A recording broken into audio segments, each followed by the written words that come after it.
Red Bull Racing F1 driver Max Verstappen just had one of the greatest drives in F1 history at the Brazilian Grand Prix, and no, I am not over-exaggerating this. Here's the story. Max Verstappen entered the Brazilian Grand Prix weekend needing big results in both the sprint race and Grand Prix in order to help close up the gap between him and the two McLarens in the World Drivers' Championship. While Max was helped out by Oscar Piastri crashing in the sprint race, Max's P4 result in the sprint was still disappointing and not what Red Bull needed for Max's championship fight. This disappointment resulted in Red Bull deciding to make some big changes to the Red Bull car headed into Grand Prix qualifying in an attempt to try and get some more performance out of it. Well, as Red Bull team principal Laurent Mekies put it, their attempts led to the car going in the opposite direction. Max Verstappen went from qualifying P6 for the sprint race to qualifying an absurdly low P16 for the Grand Prix due to the new setup causing him to have zero grip, with this being Max's first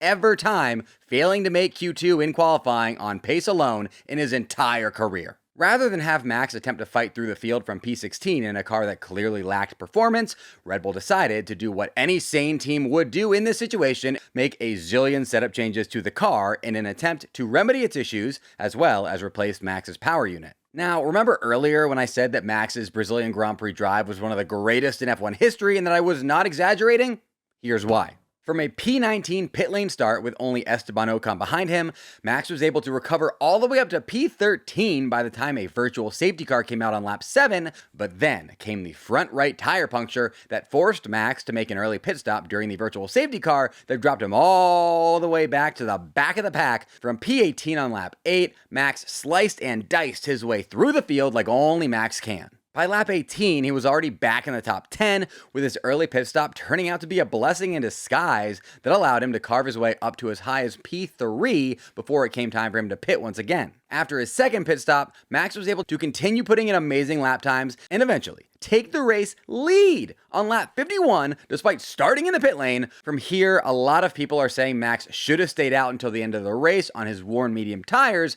but it was very smart of Red Bull to pit him again. This is because 1, his medium tires were never going to last him until the end of the race in any competitive fashion. 2, Lando Norris was already catching up to him with 20 laps left in the race. And 3, Max had an extra set of soft tires that he could put on due to his awful qualifying performance that would allow him to attack late in the race. While there is a minuscule chance that Max could have become the first ever F1 driver to win a race from the pit lane, and he easily could have become just the second F1 driver to ever finish P2 from the pit lane, Max's eventual result of P3 from the pit lane in dry conditions is a truly remarkable drive that will forever be in the pantheon of incredible F1 recovery drives.